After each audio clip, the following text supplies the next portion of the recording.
Welcome back to the Loser Channel. This is Season 1, Episode 2. I thought I had found the answer. Last time, I shared where my struggle with my obsession with weight really began. Looking back, I realized it wasn't just about the number on the scale, it was about the mindset I had developed at a young age.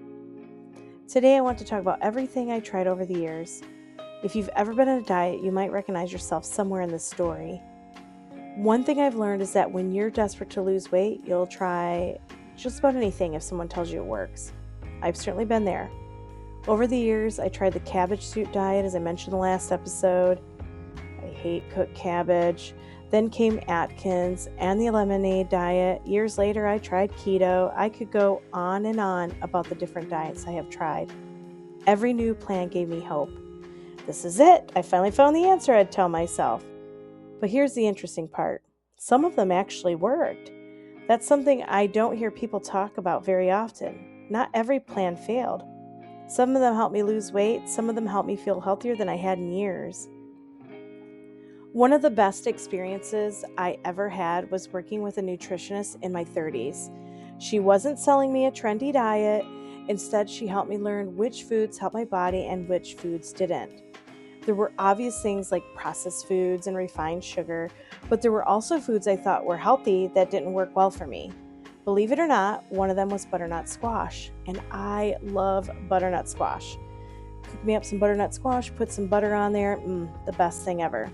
The focus wasn't on eating less either. I didn't have to count calories. It was about eating foods that allowed my body to function the way it was designed to. Most of the food was organic. If I wanted something sweet, it was usually maple syrup or honey instead of refined sugar. It wasn't flashy. It didn't even have a name. It was a simple way of eating that made me feel incredible. In fact, it was the healthiest I've ever felt in my life. At the time, I was cleaning houses for a living. I'd clean 3 to 4 houses a day, Monday through Friday. I also played tennis with a friend and ran regularly. I was active. I had energy. I felt amazing. And that's what I've been chasing ever since that moment in time.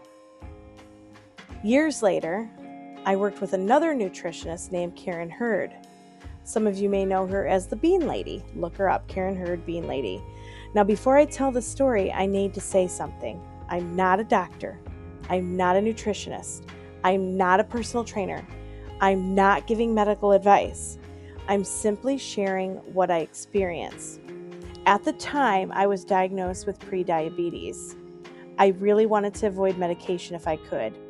A friend introduced me to Karen's program, and one of the biggest focuses was on beans.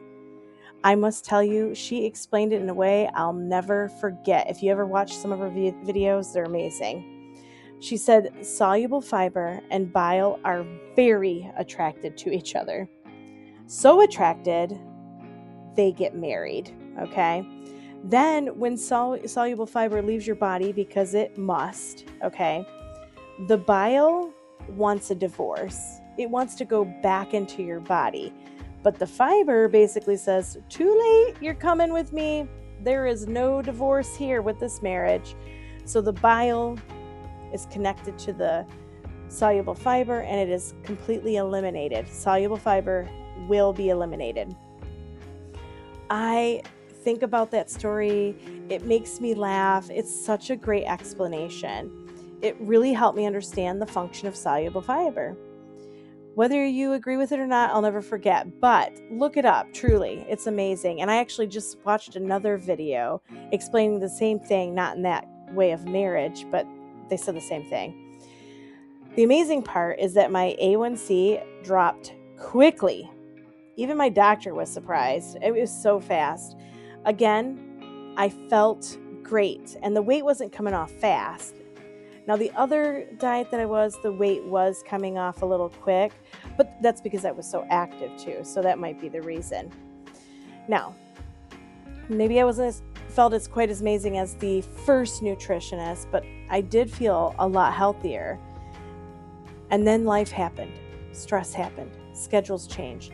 There were major life changes at the time. The routines disappeared, the emotional eating returned, the binge eating returned, the convenience eating returned. Before long, I was back where I started.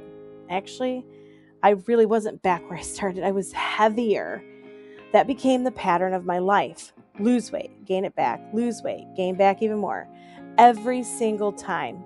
It is frustrating. It is discouraging. And honestly, I'm exhausted. For years, I thought my biggest problem was finding the right diet. Now I think my biggest problem was that I never learned how to keep going when life got hard. I knew how to start, easy breezy, right? I just didn't know how to stay. That has become one of the biggest lessons of my life. And it's one of the reasons I made this channel. Not because I have everything figured out, because I want to figure it out.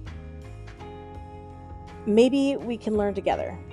Next time, I'm going to share why turning 50 completely changed my perspective. For the first time in decades, I'm going to stop chasing a number on the scale. Instead, I'm going to start chasing something much more important, my health. And I think that's the difference that's going to make this journey last. Until next time, remember, you're not a loser. You're a loser in the best way possible. You're losing weight, gaining your health, and taking your life back. I'll see you in the next episode.